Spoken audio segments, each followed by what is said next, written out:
Zeddy here with an impromptu Perils in Paradise card review. We're going to do it old school style, one shot as quick as we can because Play Hearthstone posted the Warlock cards, the raunchy reveal, like 2 days early, randomly, because, Blizzard things. And the cards look pretty insane.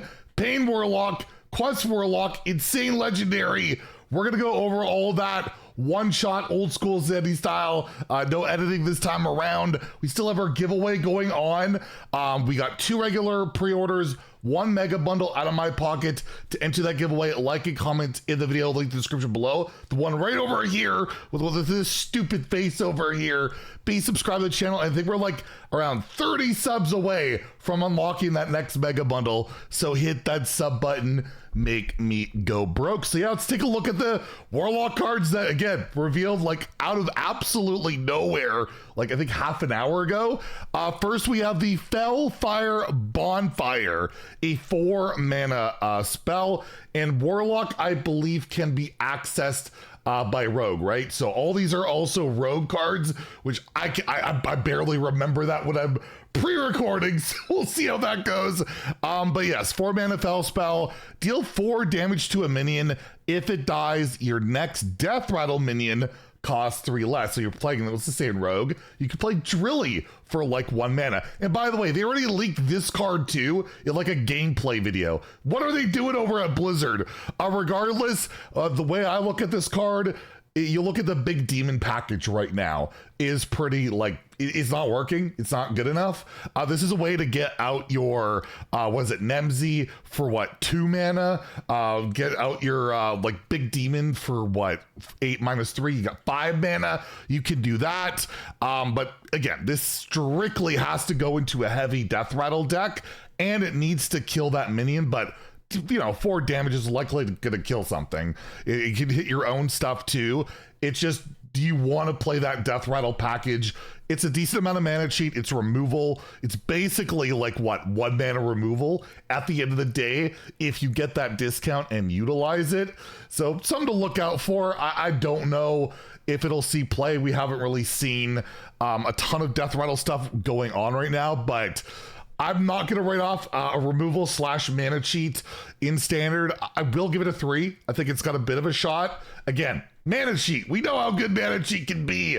And in wild, probably a 2 where you're playing the Demon Seed and already playing Giants. Although you're already playing Giants like turns 4 and 5 as well in standard.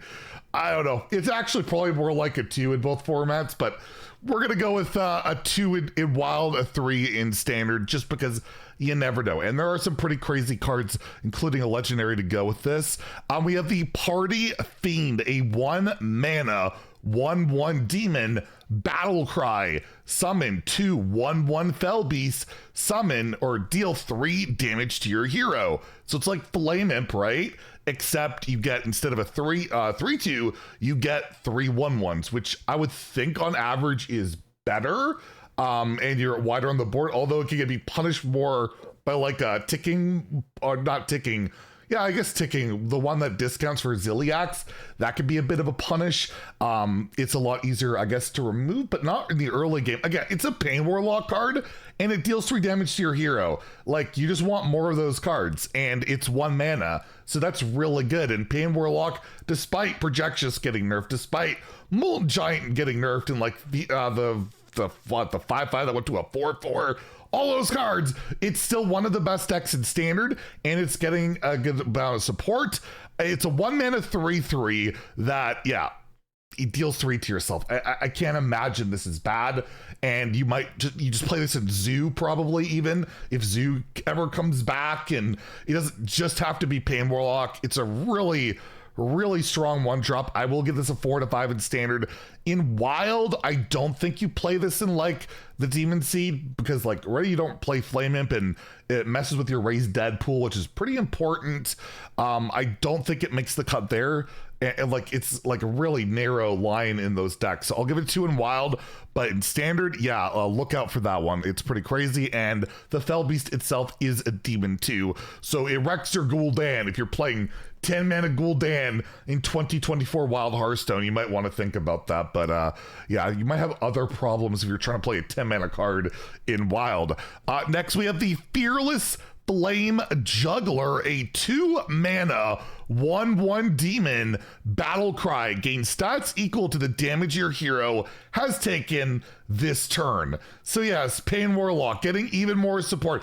It really needs the help, right? So just like the 1 mana, the 1 mana deal 4, take 4, you play that with this for 3 mana, you have a 5/5. Or what, 2 mana 5/5. That's pretty good, right? In Wild, can you imagine, like, you know, you do your Dark Lair and you do your 1 mana spell and your 1 mana spell and Raise Dead, and you can make a giant minion really fast in Wild with this, with the Dark Lair infinite shenanigans, 0 mana Raise Deads. There's a lot of self-damaging / healing going on where I like, that might just be another style of a giant to go into that deck, right? It's 2 mana. I guess the downside of this card is it's 2, not 1, and with Dark Lair, you're typically like refreshing 1 mana. So in standard, I think this can see play for sure, although you're not typically self-damaging a ton. It doesn't work. It shouldn't work with the Blood Imp, right? It just steals health, and I don't think it works with a taunt where it sets your remaining health. I don't think you're damaging. I think you're setting, so it shouldn't. It's not damage. So I don't know how fast this can really ramp up in standard. I'll give it a 3 for standard for the chance of it slotting the Pain Warlock, but again, I think it probably is a bit clunky. In Wild, I'll give it a 3, even though I don't think it makes the optimal list of like Quest Warlock with Dark Lair.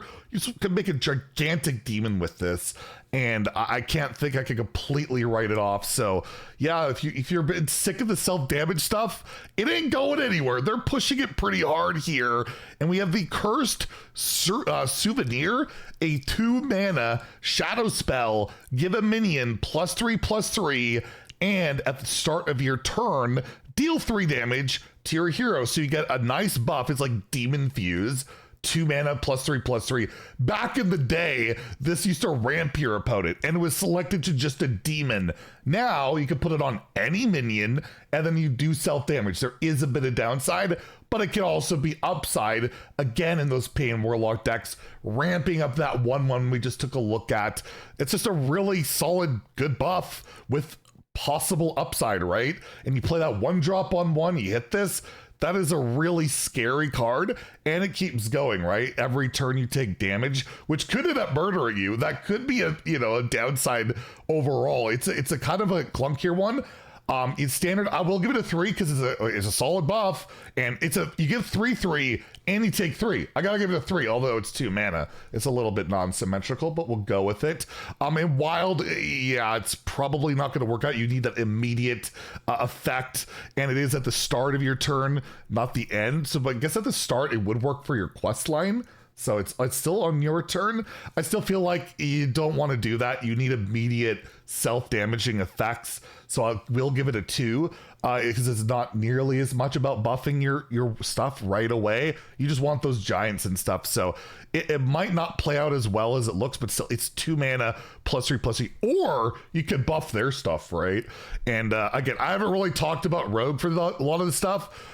They do have self-damaging implications so that you can like dagger and take damage, right? Or play these cards. So far, I'm not seeing these at all for Rogue. I know I haven't really talked about it, but it's hard. It's hard when you're looking at Warlock. And then lastly, we have the legendary minion, which is pretty insane. It's not a death rattle. For some reason, I thought it was a death rattle, but regardless, Party Planner Vona, a 6 mana 4/4, so that's terrible. But Battle Cry, if you've taken 8 damage on your turns, summon Orobus.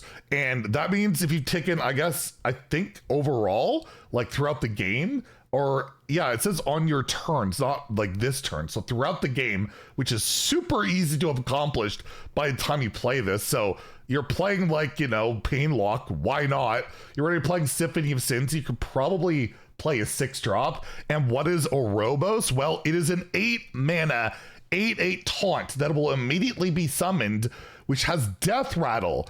Give a minion in your hand Death Rattle, summon Orobos. And I'm assuming that'll work with that spell, right?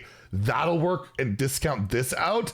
So this is like a potential infinite value style of card. You get a 6 mana 12/12 at the end of the day. You get an 8/8 taunt that can be returned to your hand, kind of, and just attached to another minion, and then they get that Death Rattle, and then the thing comes back. So it's a bit slower, I guess, and the minion can be silenced or transformed. They did nerf Reno to 10, so you're probably not as likely to get poofed, but overall, it seems like an incredibly annoying, sticky minion for like a Pain Warlock deck in Standard, but it might be too slow, right? And a lot of the times by that point in the game, you've dumped all your minions. They rarely have that many minions in your hand. So maybe you rebuild Pain Warlock to be less aggressive, or it's just worth it as a stat bomb anyways. You don't even get the Death Rattle value. You're just playing a 6 mana 12/12, which your opponent has to answer. So I'll give it a 3 in Standard as well. I don't think it's as insane as it looks,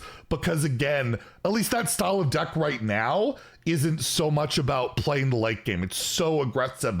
It's so much about winning early that by the time this comes along, I don't know if you're really going to be using it, but I feel like it's just that late game bomb. You throw it in, and in Wild, it's 6 mana. You're already won or lost by then. You got the Demon Seed reward, and I don't think you're spawning another Pain style of archetype in Wild until something happens to the quest reward, or quest in general, or Dark Lair. If Dark Lair gets hit, probably not at all, but yeah, if they ever do something about the Demon Seed, then maybe this could see play in Wild. But as it stands, yeah, I'll give it a 2 there. So there you go. Impromptu old school Zeddy review. I think there's one like really late Sunday night, and then this was supposed to be really early Monday morning. And I guess we'll do something else on Monday. Anyways, let me know what you guys think of the cards in the comments down below. If you enjoyed the video, please like and subscribe. Have a great day and stay salty, my friends.